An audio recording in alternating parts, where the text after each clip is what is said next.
Imagine yourself walking through an old European square. Gothic cathedrals rise with spires carved in exquisite detail, stretching upward as if trying to touch the sky. Light pours through stained glass windows, filling the space with colors that make your heart suddenly fall silent. Now shift your gaze to the modern cityscape. Blocks of gray concrete, cold and monotonous. Repeat endlessly. Every building looks the same. This landscape doesn't lift the soul, it presses it down, trapping it inside a massive box. We live in a world overflowing with comfort, technology, and safety. But ask yourself this: do all these things truly make up for the emptiness left behind when beauty disappears?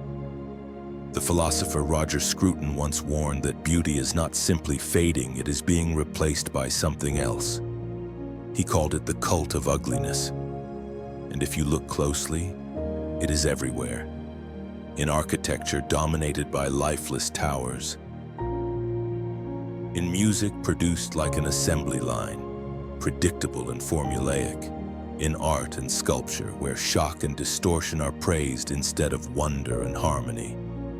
We have traded the splendor of the past for the mediocrity of the present. Yet the greatest danger is not only that beauty is vanishing from the world. The greater danger is that we are losing our very ability to feel it. Step into a cathedral, and many see inconvenience instead of sacredness. Listen to a symphony, and instead of shivers, they feel boredom. Stand before a mountain range, and instead of silence and awe, they raise their phones for a picture and move on.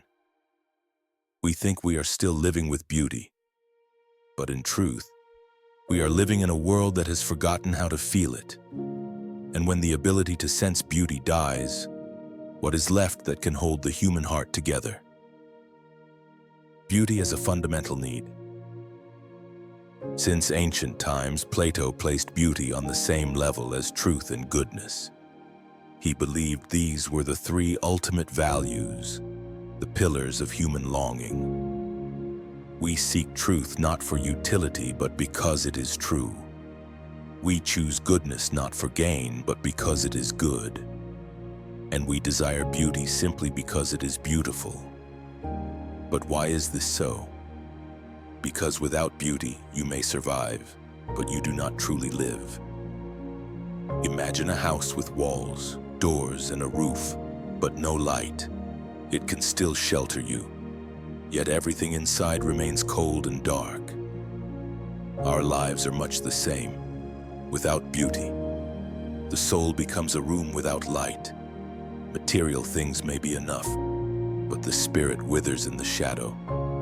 Many think beauty is a luxury, reserved for artists or the wealthy. But the truth is the opposite. Beauty is oxygen for the soul. You can live without many things, but if you live in a world stripped of beauty, you will suffocate from within. Think back to the last time a melody carried you away, or a story moved you to tears. That was not a fleeting moment. It was proof that your soul needs beauty in order to live, in order to awaken. A piece of music can reveal the meaning of life more clearly than 1,000 lectures. A landscape unfolding before you shows that the world is not only meant to be consumed, but to be contemplated. So what truly happens when you stand before beauty? It does more than please you. It stirs hidden strength within you. It awakens the desire to rise higher, to live better, to become a version of yourself worthy of the beauty you are beholding. This is the mysterious circle between human beings and beauty. We seek it because it makes us alive, and once we touch it, it pulls us further. It calls us higher. Yet precisely because it has this power, beauty also demands something of us. It does not allow us to remain mediocre. The question is this: will you dare to face beauty, knowing it will not only move you, but also compel you to change? And if change is inevitable, will you choose to retreat into the dark, or to step forward into the light that beauty is calling you toward. Beauty awakens passion. Friedrich Nietzsche once said that when we stand before beauty, we feel within us a surge of power, as if a hidden stream of vitality has finally been released. He described it as a sense of overflowing strength, a state in which everything around us seems richer and fuller because of the abundance awakened inside. You've likely felt such a moment before, when a piece of music sent a shiver down your spine, when your eyes lingered on a painting, unable to look away, and a mysterious longing sparked within your heart. When you gazed upon a magnificent landscape, you didn't just see the view, you saw yourself as both small and yet lifted by something far greater. Beauty does what truth and morality cannot do in the same way. You can know a fact and feel nothing.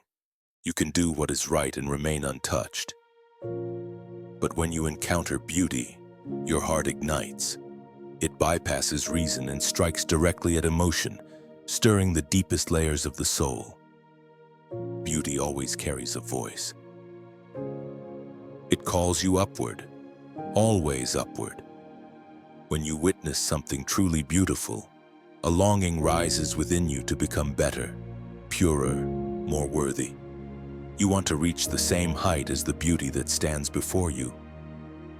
That is why beauty does not simply bring fleeting joy, it awakens in us the desire to change. Yet here lies the paradox.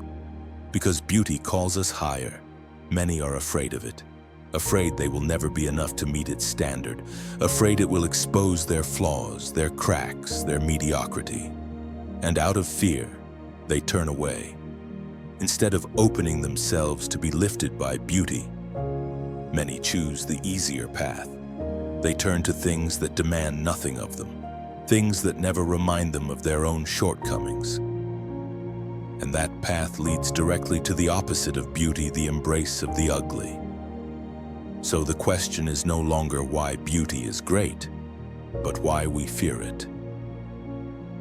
And it is this fear that has slowly driven humanity to turn away from beauty and seek refuge in what is lower, safer, and ultimately uglier. When humanity chooses ugliness, Roger Scruton once described beauty as an owl perched on our shoulder, staring at us with eyes that never close. It is a silent judgment we cannot escape. For within beauty, there is always a reminder you could be higher, purer, more worthy. And in that way, beauty becomes a merciless mirror, exposing the rot within. It does not allow us to hide our mediocrity. It forces us to face the cracks in our soul. Confronted with such a mirror, many people turn away. They stop seeking the kind of astonishment filled with reverence, the wonder that beauty naturally inspires. Instead, they chase a cheaper substitute, shock. Shock is easy to produce. A bizarre act, a distorted image, a twisted performance can freeze us for a moment. But shock is not wonder. Wonder opens your heart. Shock numbs it. Wonder makes you long to become better. Shock leaves behind a cold emptiness. Look at our entertainment culture today and you will see this clearly. Reality shows thrive on drama, where people scream, insult, and humiliate one another for attention. Social media overflows with clips designed to shock, where individuals do outrageous, even dangerous things just to stand out for a few seconds. In the art world, the more grotesque and distorted a piece is, the more it is praised as groundbreaking. At first, shock can draw attention, but like a drug, its effect quickly fades. Once the body adapts, it demands a stronger dose just to feel something.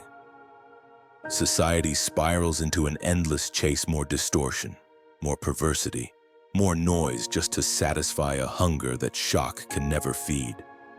Ugliness doesn't give life. It only feeds addiction to fleeting emotions.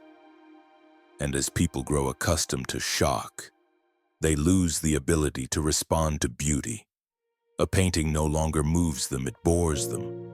A symphony no longer awakens strength. It feels dull compared to the craving for louder, stranger sounds. But the hunger never goes away. Shock numbs, but it does not nourish. It hardens the soul. It dries it out.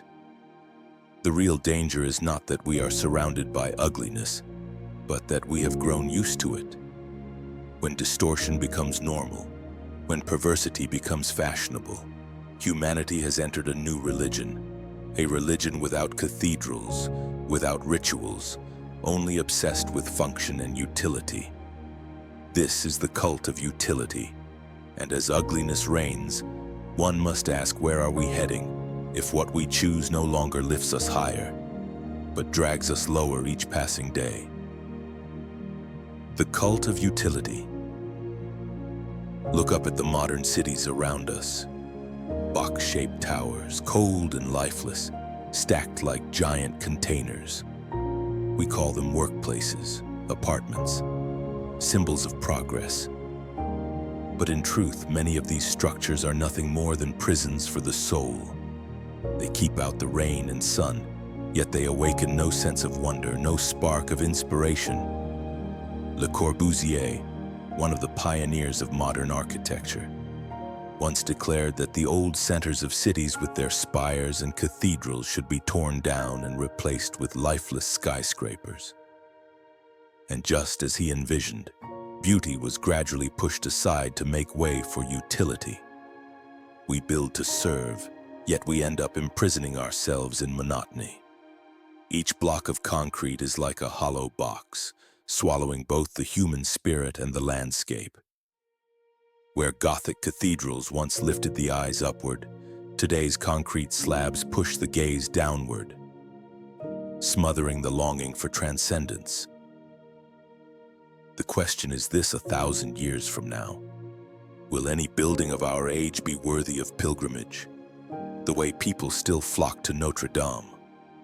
Or will they stand abandoned, empty monuments to an era that worshipped utility but forgot the soul? Yet there was a time when beauty was not decoration but salvation. A time when it carried spiritual power, when it opened a path beyond the dryness of mere function. And nowhere was this truth clearer than in faith itself. When faith meets beauty. Over 1,000 years ago, Prince Vladimir of Kiev faced a great choice. He sought a faith strong enough to unite his people. So he sent envoys across different lands to observe and experience the practices of various religions. Some envoys returned describing harsh faiths, filled with rules and punishments. Others spoke of abstract systems, heavy with theory but dry and lifeless. But when the envoys reached Constantinople, they were led into a Byzantine church. There, they were overwhelmed by the beauty of the architecture, the music, the light, and the rituals. The experience was so powerful that they confessed they no longer knew whether they were standing on earth or already in heaven. And it was this report that shaped Vladimir's historic decision. He did not choose a religion because of dogma, nor because of philosophical reasoning. He chose because beauty itself had dissolved the boundary between heaven and earth. This story carries a profound paradox. Many assume that faith leads us to beauty, but here, it was beauty that opened the door to faith. Beauty does not argue. It does not demand explanation. It simply appears, and in its presence, the soul is convinced. This reveals that the power of beauty transcends religion. A painting, a piece of music, a work of architecture can move anyone, no matter what they believe. Beauty is humanity's common language, the thread that connects souls that otherwise seem distant.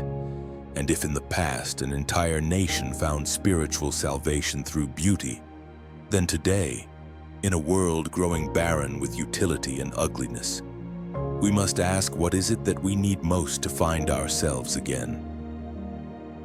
A call for the revival of beauty. We often hear that the world needs a revival of religion, that only faith can redeem humanity. But perhaps the paradox is this: what the world needs even more is not a revival of religion, but a revival of beauty.